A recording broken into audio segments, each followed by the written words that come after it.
We booked our stay at this Instagram famous hotel 2 years beforehand. Welcome to Giraffe Manor in Nairobi, Kenya, where you'll have the unique experience of getting up close and personal with the resident Rothschild giraffes. In this video, I'll go over how to get to the Giraffe Manor, show you the grounds and experiences, the cost of the stay, what's included, which room to pick, and how to book. Finally, I'll share our overall thoughts about the place and if it's really worth staying here.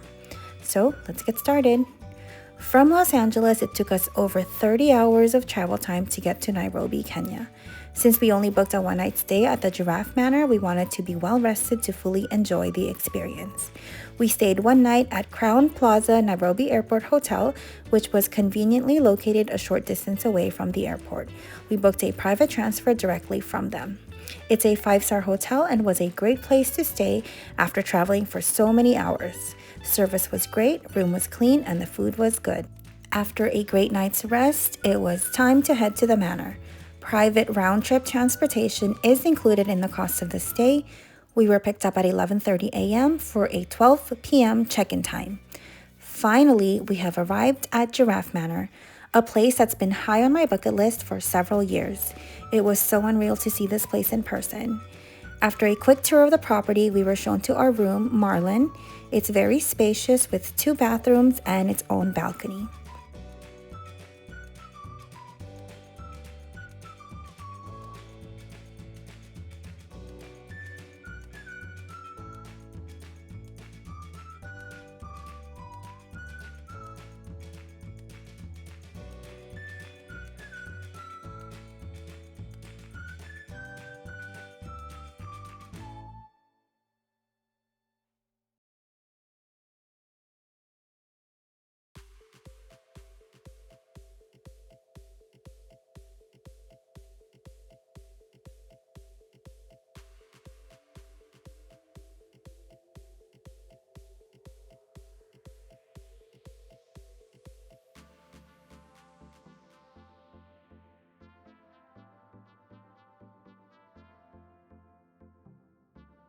Then we met our waiter for the duration of our stay.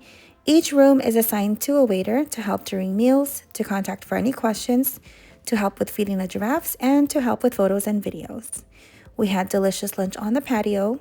All meals and drinks are included in the stay. The historic Giraffe Manor is owned by the Safari Collection and only has 6 rooms. That's why it's always fully booked at least a year and a half in advance. There's a TV room, a bar, lounge areas, and a public restroom.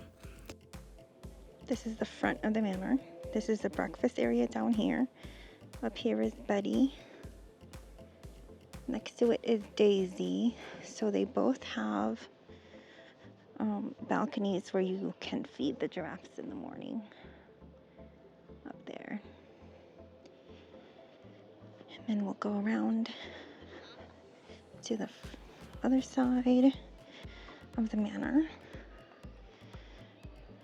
Again, this is the front. This top one here is Jock, so you can feed the giraffes from the windows. And then down here is Lynn. Up here is Marlon, where our room is. And this one is Karen, which is a suite. Here's the front of the manor. Look how gorgeous. And now we're walking to the retreat over there. It's a newer building built in 2020. It's got a spa, a pool, a restaurant. They said that if we see any warthogs around, don't cross over by ourselves because they can get pretty aggressive, but we're clear. This is our room right here. Beautiful. It's so beautiful. And there it is. Now we're at the retreat. Super cute. Let's go inside. Wow. Oh, this is beautiful. Oh my gosh.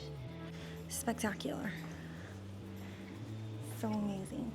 The restaurant and bar here are not included in your stay, and you'll have to pay separately for what you consume. Treatments at the spa are also chargeable. However, the swimming pool is complimentary to use. If you're staying at any other Safari Collection properties, you can book a day room or day pass to the retreat. However, you won't be granted access to the manor. The resident Nubian or Rothschild giraffes were once a highly endangered species, but the Giraffe Manor has been a part of its breeding program, which has helped significantly increase their numbers in the wild. The Giraffe Center sits right across the way from the Giraffe Manor. The same resident giraffes actually frequent both areas to get treats throughout the day. The center opens around 9 a.m. and the giraffes are already keen on to getting their treats at this time. Guests of the Giraffe Manor are welcome to visit the center for free. You'll have a personal tour guide to show you around and introduce you to the giraffes if you'd like. We visited on a Sunday, so it was very crowded. We actually wish that we had spent more time at the retreat instead of visiting here in the afternoon.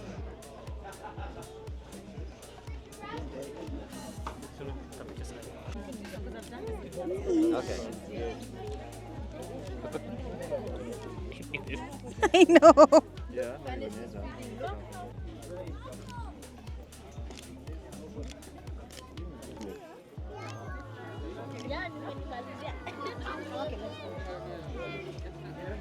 You good?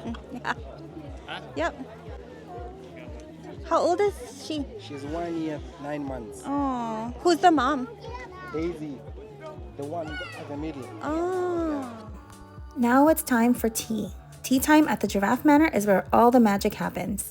Most of the photos you see online are taken during this time. Tea and treats are served a little before 5 p.m. in front of the manor, and then the giraffes come to visit a little after 5 p.m. for treats. It's a little chaotic at first because everyone wants to get their turn feeding the giraffes. However, the staff is very good at navigating the guests and taking turns with the feedings. You'll meet most of the resident giraffes at this time.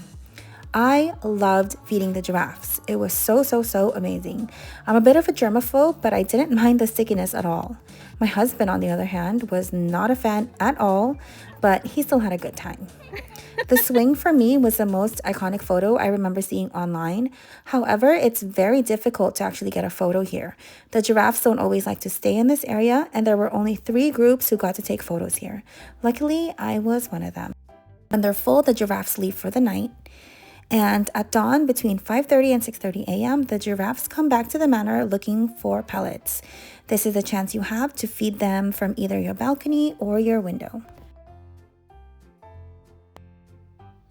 Breakfast time is another opportunity to interact with the giraffes. Seats are first come, first serve. After you finish your meal, the waiters will open the windows and the giraffes will peek in, eating pellets from a clean plate. Even if you're not seated by the window during breakfast, you'll have the opportunity to get your photo taken with a giraffe. The staff are really good with taking photos and videos. You can ask them for help anytime. There's a newer building on property called the Garden Manor with 6 rooms, which is a replica of the Giraffe Manor. Initially, you were only able to book a stay here if you're already guests at other Safari Collection properties. However, in 2025, you'll be able to book a room here separately. Some things to keep in mind: these are still wild animals. Approach them with caution and always with staff present. Check-in is strictly at 12 p.m. and checkout is at 10 a.m. There is no minimum stay required. Let's review what's included in your stay. Private round-trip transport, all meals and drinks except premium spirits and wines, laundry services, use of facilities at the retreat such as a swimming pool, steam room, sauna, hot tub, and gym are also included. Now let's talk about how to book your stay at the Giraffe Manor. So go ahead and head over to the safaricollection.com and you're going to click on stay. And the first thing you're going to want to do is to check the availability calendar. Okay, so this is the availability calendar. And this is the Giraffe Manor right here and the Garden Manor right here. Red means they're fully booked for those dates. We stayed July 14 of 2024. So if we look at July 14 of 2025, it is already fully booked for both the Giraffe Manor and the Garden Manor. July of 2026. And we still have several dates open. We wanted to stay here specifically on July 14 of this year because that's our wedding anniversary. That's why we chose to book our stay 2 years ahead, because that was the soonest available date at the time of booking. Okay, so once you've checked the availability calendar and know which date you want to stay, go back to the Stay tab. Under Book Now, you can make an inquiry. And you're going to send your information, your email, and let them know the booking dates you want. You're going to receive a reply from an agent that works directly with the Safari Collection and Giraffe Manor to confirm. At that point, they'll require a 25% deposit of your stay to secure your room and your date. And then the rest of the payment is due 40 days before your stay at the manor. So these are 6 of the historic Giraffe Manor rooms. The Karen is the suite. Jock, Betty, Marlon, Daisy, and Lynn are all superior rooms. Betty and Daisy are located right above the breakfast area room, so their balconies are actually the best ones to feed the giraffes from. We stayed at the Marlon, which is one of their bigger rooms. It has 2 bathrooms and its own balcony. We were able to feed the giraffes from there as well. Jock does not have a balcony. However, you can feed the giraffes from your window. Lynn is located right under Marlon. It also has a little terrace where you can feed the giraffes from. So I would recommend, if you really want to feed the giraffes from your balcony, Betty and Daisy are your best bets, because you're gonna be able to feed the most giraffes from these 2 rooms. Now let's talk about the cost. How much is it really to stay at the Giraffe Manor? So let's go back and click on Stay and hit Accommodation. And I was already on that page. So these are the rooms at the manor. These are the rooms at the Garden Manor.